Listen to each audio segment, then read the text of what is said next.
Ok, ok. Et du coup, qu'est-ce que tu veux dire par regarder ses traumas et ne jamais se sentir à sa place dans sa famille? Avec Fabrice qui fait un déni au point même que, au final, il en arrive à s'idéaliser une famille quelque part. Mhm. Moi, ce que j'ai envie de faire comprendre par là, c'est que la famille, c'est le berceau des émotions. Ok, Celles qui nous construisent et qui nous brisent à la fois. d'accord. Qui nous brisent à la fois. Et souvent, pour pouvoir se maintenir, on fait un déni sur ceux qui nous a brisés. D'accord, oui. On fait un déni sur ceux qui nous a brisés. Et pour en revenir encore au spirituel, l'arbre de vie, c'est le travail de reconstruction, c'est aller à la rencontre de soi. Ok. Aller à la rencontre de soi. Comment on fait pour aller à la rencontre de soi? Ça implique de pouvoir se regarder à partir de ce qui nous a détruit émotionnellement. D'accord. De ce qui nous a détruit émotionnellement.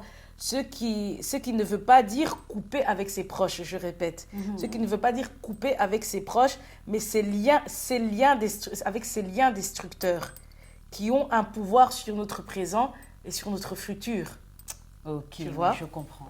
Regarde, ici, Fabrice a occulté ses faits quand il retourne chez ses parents à cause, en fait, c'est aussi lié à cause de mon trop plein d'implication familiale, mon manque d'affect dans les avortements, qu'il vivait de plus en plus comme un sentiment de rejet. Tu vois. Et par rapport à mes avortements, à mon implication familiale, en fait, je l'ai ramené à son Oedipe. Ok. Tu te rappelles comme Ève à s'attacher, je l'ai ramené à s'attacher à son père et sa mère, Ok. au lieu de les quitter. Quand Adam il dit, l'homme quittera son père et sa mère, moi qu'est-ce que j'ai fait? Avec mes traumas, je lui ai permis de s'attacher quand il retourne, il retourne là-bas. C'est un attachement en fait destructeur. Tout à fait. Alors qu'au moment où, comme tu dis, il me demande, arrête aussi d'aller là-bas et moi aussi j'arrête, j'aurais en fait continué à faire pousser la graine de l'arbre de vie. Oui, oui, oui, oui, oui. Mais c'est ça, hein, le malheur de se marier en restant attaché à ses valeurs et en voulant pas devenir cette femme. Oui, oui, oui, en Oui. restant attaché à la famille. Oui, oui, oui, Et, je vois. et du coup, on comprend que mon implication familiale ne lui permettait pas d'occuper sa juste place. Donc, La je place suis- de Marie. ouais, dans la place de Marie. Donc, je suis dans un souci de perception des rôles où tout le monde est placé au même niveau. Ok. Pas de différenciation. Et on voit ça un peu hein, avec aussi mes demi-sœurs.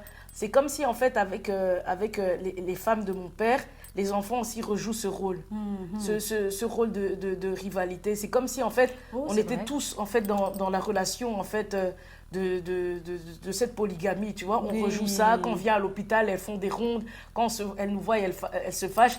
On est dans la vie, en fait, de nos parents. Oui. Et il y a un peu ce rôle où tout le monde est au même niveau. C'est ça, Tu en vois. fait, c'est vrai, effectivement. C'est comme si la rivalité entre vos mères Ouais. se rejouait, mais au niveau des frères. Exactement. Et Ok. donc ce côté-là, ce côté où je ne sais pas différencier les rôles, se rejoue dans ma relation.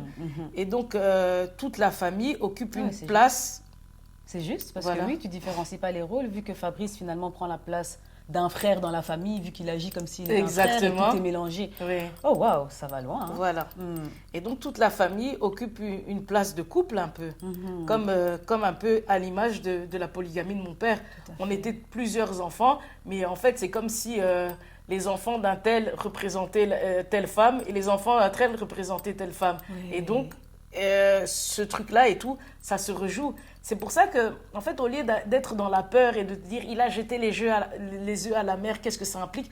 Moi, je suis en train de traduire dans la vie de tous les jours, qu'est-ce que c'est que tous ces trucs d'esprit. Au lieu de rester dans un truc où on prie des exercices, on marche sur les serpents, on tape les démons, non, cette prise de conscience, c'est délier des liens, tu vois. Ça annule. Oui, et donc, voilà, cette indifférenciation où je mets tout le monde au même niveau, ma famille, en fait, elle occupe une place de couple, vu que Fabrice ne ressent pas la sienne. Oui. Et d'ailleurs, au tout début, tu parlais de ça aussi lors du deuil, où tu disais que... Ah, je vais en venir. C'est vrai, hein? Ah, voilà, justement. Et donc, il faut aussi dire que non seulement je le mets dans la même place, et quel était mon exemple d'un couple, d'une vie de couple? Ben, j'avais un père absent, il y avait de la violence. Moi, j'ai connu la violence, j'ai connu la polygamie. Mes aînés qui se substituaient au rôle de parents dans tous les sens du terme, dans tous les sens du terme, voilà, allez comprendre. Et c'est la même chose pour Fabrice que de vouloir un bébé. Il veut un bébé pendant qu'on est en distance, qu'on est en pause. Il est lui-même dans un idéal familial où il est en déni. Et c'est important, tu vois. Les liens affectifs chez Fabrice sont tout aussi mélangés, désordonnés, sont troubles, sont affectifs dans le sens où tu vas chez tes parents et tu as un envie de bébé, tu vois.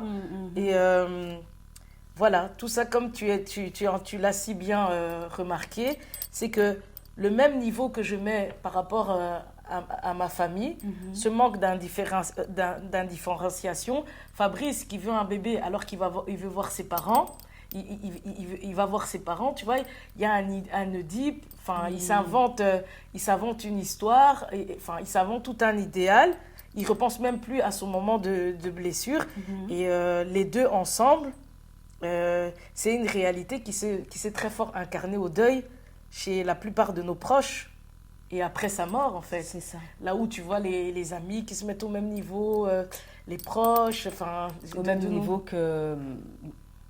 même niveau qu'un couple en fait, ou d'épouse, oui. Voilà. Et même après son deuil, tu te souviens l'ami qui vient me dire je le connais mieux que toi. Oui. Je le connais mieux que toi. Qu'est-ce qu'il essaie où il ose se mettre et prendre sa place. Il y a une rivalité qui plane, en fait. Encore une rivalité, tu vois. Donc, tu vois comment nos énergies familiales se rejouent. Et lui, comment il ose se mettre dans cette intimité, tu vois. Pas de limite de barrière. Et cette réalité-là, comme je dis, c'est très culturel aussi. Hein. C'est difficile que chacun reste à sa place, quoi. Exactement. Donc, exactement. Donc, je vais même jusqu'à me dire que quand il revient du Congo, il est cet enfant avant sa blessure. C'est comme si, en fait, quand il revient du Congo, c'est comme s'il n'a pas été blessé. Parce que même ses rapports ici avec sa famille vont changer. Et il y aura un plus grand rapprochement. Et là, il va commencer à envoyer de l'argent régulièrement. Il va commencer à faire ses démarches aussi pour que son frère vienne.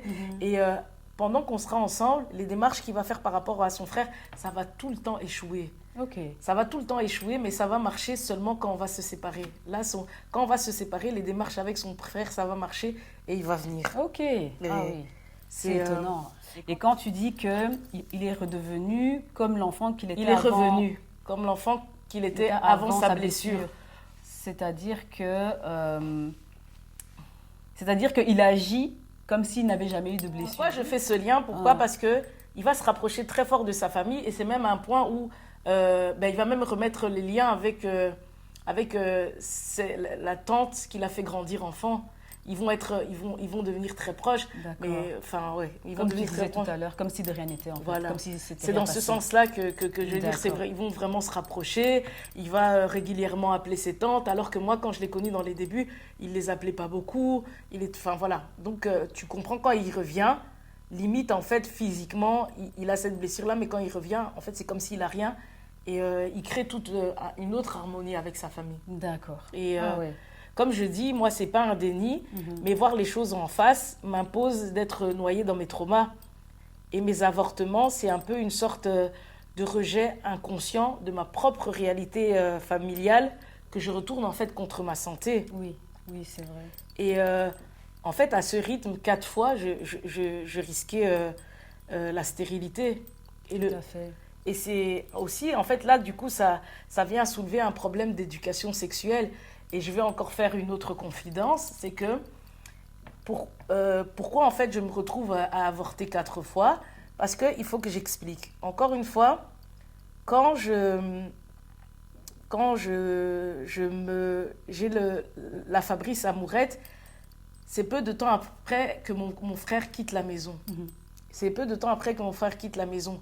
Déjà, je souligne que quand je suis dans cette relation, c'est cette relation qui me détourne de Dieu.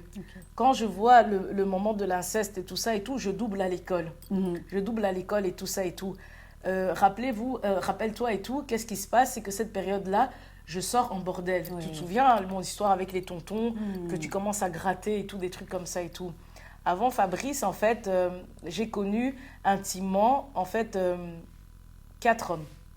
J'ai connu intimement 4 hommes. Et quand je parle d'éducation sexuelle, bon, il y en avait un premier que ma première relation, je l'ai eue avec... parce qu'en fait, mon ami avait son appartement. Mon ami avait son appartement et il y avait un gars qu'on avait rencontré au concert de Kofi. Et je le trouvais trop beau et tout ça et tout. Bon, il a suivi que je le regarde. Et en fait, on s'est vus et tout ça et tout.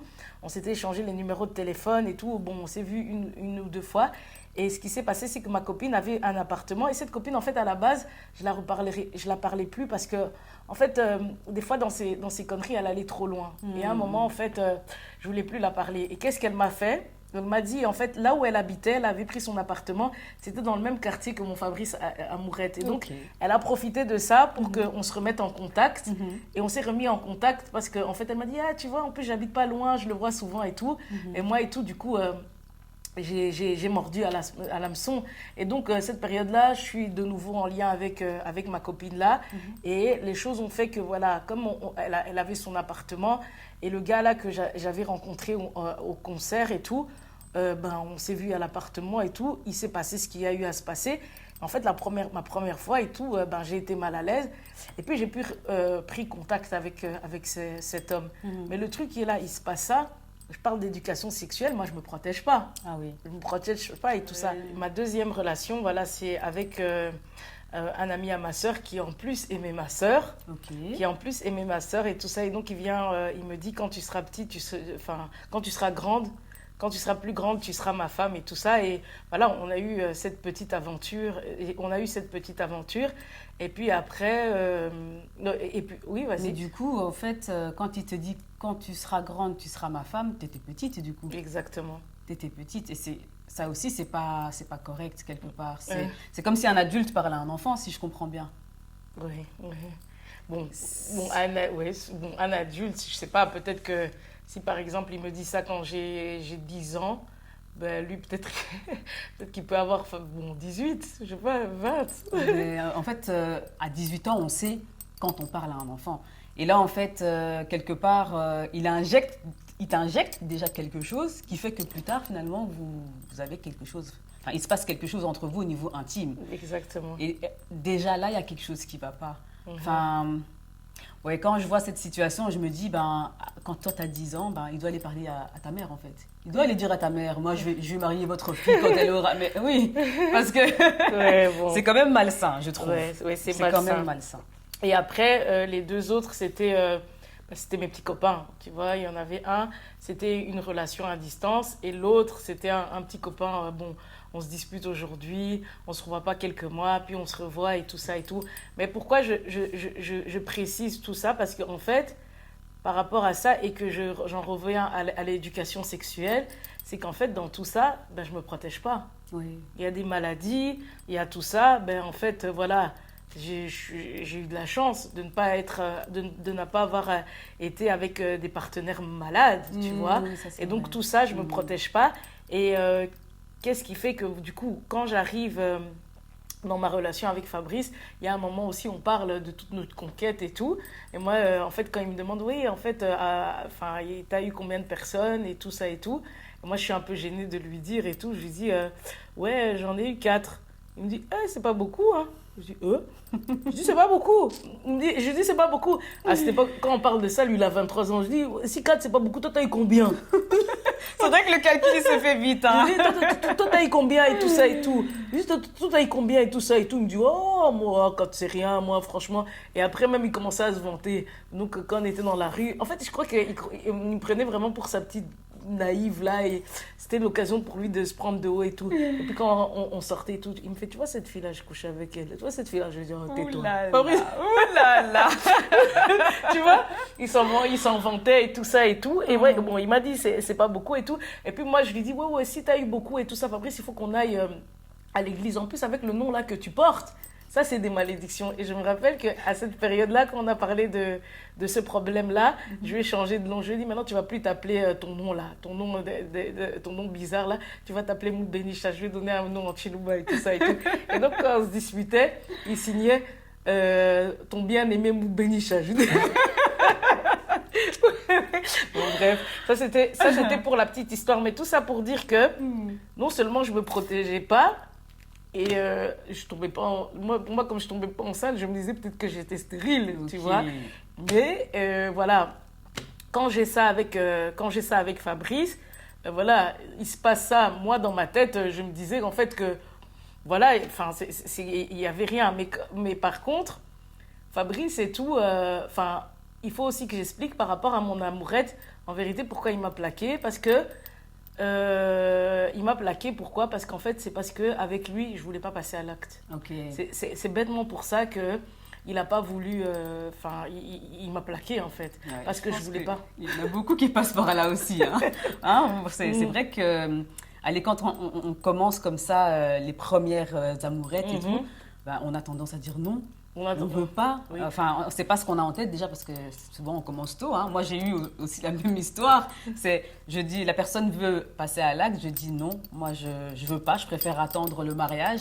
Et puis la personne qui te plaque, tu vois, c'est ce qui arrive souvent, hein, quelque part. Oui. Et cette période-là, comme je dis, ben, j'allais encore à l'église, tu vois. Moi, pour moi, c'était proscrit. En fait, c'était non, c'était niette, tu vois. Et moi, je croyais qu'il allait... Bon, après, quand on calcule, on est jeune...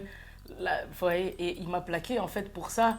Et par contre, Fabrice, on est resté 1 an et demi, il m'a jamais rien demandé. Ah, oui. 1 an et demi à rester patient comme ça, il m'a jamais rien demandé.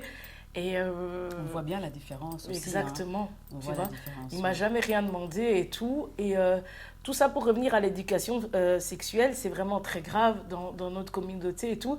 Dernièrement et tout, j'ai une patiente qui, en fait, une génération en dessous, elle me raconte une histoire assez poignante. Elle me dit, ben moi, en fait, il y avait une période où, en fait, mes parents, à un moment, ils nous laissaient fort. Et nous, on n'était souvent pas très propres. Mes parents, ils étaient bien pimpants, ils étaient bien tout propres et tout. Et avant, tellement que nos parents ne nous donnaient pas d'argent de poche et tout, je me suis retrouvée à coucher avec un homme pour 100 €. Okay. Et elle me dit... de mon âge, en fait, avant que j'aie mes enfants, j'ai eu à coucher avec plus de 20 personnes. Et du coup, quand elle me dit, elle est hyper gênée et tout ça, je lui dis, écoute, t'as pas à t'en vouloir, tu vois. C'est pas comme si tu as fait ça pour le plaisir et tout ça et tout. Voilà, t'as fait ça pour le plaisir et tout ça, mais maintenant, aujourd'hui, que tu es posé, que tu travailles et tout, des trucs comme ça et tout, il faut pas que tu amènes ce sentiment de mal-être dans ta vie de couple, tu vois. Il faut que tu acceptes ce que tu as fait, comme ici, devant tout le monde aussi. Je suis en train aussi d'accepter. C'est une part de toi qui est liée à ta transmission, à ta transmission familiale, tu vois. Aujourd'hui, si tu me dis que tu en as eu honte et tout ça et tout, ça veut dire que si tu étais toi, tu aurais fait d'autres choix. Et je lui ai dit, si tu te sens sale comme ça, si tu te sens sale comme ça et tout ça, et que tu as honte de toi, ça ne va pas marcher dans ta vie de couple aujourd'hui. C'est ça. Oui, tu as connu 20 personnes et tout ça, tu as connu, mais c'est ton histoire. Tu dois l'accepter et tu as l'obligation, en fait, de t'aimer avec ce que tu as vécu. Et tu dois te servir en fait de ton passé pour en faire une force et pour faire de nouveaux choix, d'autres choix. Mais accepter ce que tu as eu à avoir. Parce que si tu commences à te sentir mal, tu ne peux pas imposer en fait à ton homme, à ton partenaire de t'aimer à partir du moment où toi tu as honte de toi. C'est vrai. Tu vois, je lui disais ça. Et comme je suis aussi des couples, mais c'est un drame chez nous, les Africains, qui est exceptionnel. Hein. Il y en a et tout qui sont mariés, qui ont des enfants qui vont vous dire que, en fait, leurs parents l'auront tellement jeune traité de prostituée et tout ça et tout, que le rapport à la sexualité dans le mariage, c'est quelque chose qui est mal vécu, tu vois. Et toute cette éducation, en fait, on te dit rien, on te met que des interdits, mais vas-y. Il y en a même une patiente, je lui ai demandé de me dire, voilà, comment était en fait la relation du couple parental au niveau sentimental. Elle me dit, vous me posez une question là, même imaginer mes parents s'embrasser, je pourrais pas, ça me dégoûte. Ça me dégoûte, mais en même temps, elle a un enfant. Oui. Et donc, ce rapport à la sexualité là, c'est vraiment très grave en fait. Donc, et voilà, c'était pour dire que voilà, tu apprends sur le tas, et pas de la manière adéquate. Et comme je disais, malheureusement, on est beaucoup dans ce cas. Et pour revenir aux besoins de Fabrice de vouloir être père à tout prix, en soi, moi, ça va me sauver du risque de la stérilité. Ah oui. Oui, le risque de la stérilité, parce que je jouais très fort avec ma santé, tu vois. Cette inconscience et tout ça et tout. Et lui, le fait d'occulter ce qui lui a brisé dans son enfance, en fait, du coup, ça le contrôle et ça écrit son histoire. Et la mort se matérialise, tu vois. Et du coup, je me dis, s'il était conscient, est-ce qu'il aurait voulu être père? Et moi, quel aurait été mon sort? Et du coup, quand je comprends récemment que je suis noyée dans mes traumas, j'ouvre grand les yeux et je me reconstruis dans ce qui m'a détruit pour empêcher l'histoire de s'écrire dans mon propre transgénérationnel, dans l'inceste en fait symbolique. Comme mon mari est mort, tu vois, un Fabrice qui est mort, ça vient en fait, ça vient boucler un cycle, tu vois. Okay. Dans le truc, l'inceste symbolique des prénoms, ça vient boucler un cycle avec ces histoires de prénoms. Parce qu'ici, il y a un Fabrice qui meurt. Et Fabrice qui est mon mari. Et donc, le fait que ça vient boucler un cycle et que moi, j'ouvre les yeux par rapport à ça, c'est qu'en fait, ici, pour en revenir à l'inceste des prénoms, je dois choisir deux voies. Soit, en fait, je choisis de retourner dans mon cycle familial, ou soit, en fait, je prends ma position de femme, malgré qu'il n'est plus de ce monde. Et quel cycle, en fait, je choisis de boucler? Je suis en train ce choix se manifeste par le témoignage que je suis en train de faire, là où j'expose mes liens de famille. Tout à fait. Tu boucles le cycle familial. Exactement. D'accord. Ok. Et oui, tu le disais tout à l'heure, quel choix est-ce qu'il aurait fait? S'il avait été conscient, est-ce qu'il aurait voulu des enfants ou pas? Parce que quelque part, le fait de vouloir des enfants, ça peut être aussi un choix inconscient, guidé par les liens de famille. C'est ça que tu voulais dire par là? Guidé par les liens de famille. Ici, dans le stade où on est, en fait, il y a aussi, on voit la puissance quand on ne prend pas son rôle de femme. Guidé par les liens de famille, mais on voit en fait que mes traumas ont fait qu'il s'est positionné d'une manière à ce que, en fait, en vérité, c'est comme si, en fait, mon transgénérationnel a été plus fort. En fait, lui, en fait, en étant, en fait, moi, dans toutes les décisions qu'il m'a obligé de prendre, moi, j'ai coupé dans mon transgénérationnel. Parce qu'en fait, en vérité, si tu regardes bien, quand je sors, en fait, quand je vois l'inceste et que je sors de mon rapport avec Dieu, mes frères et sœurs et tout, enfin, mon frère, il quitte. Et en fait, c'est comme si, encore en lien avec le transgénérationnel et toute cette notion où si mon père, tous ces trucs spirituels où il jette les œufs et tout ça, moi, dans ma vie, dans ma famille, ces histoires, en fait, mes sœurs et tout, ils avaient la vie facile. Mes sœurs, c'était des très belles femmes. Elles vivaient bien, elles vivaient bien, l'argent facile. Moi, j'entendais aussi, il y avait des histoires aussi, ces histoires où moi, je fréquente des tontons et tout, des trucs comme ça, des gens qui vous donnent de l'argent. Moi, j'ai vu ça dans ma famille. Ces histoires, c'est un peu c'est de la prostitution, ces histoires de l'argent facile. Mes frères qui sont dans la dans l'argent facile, les trucs de la drogue et tout, des trucs comme ça et tout ça. Les aînés, ils étaient dans ça.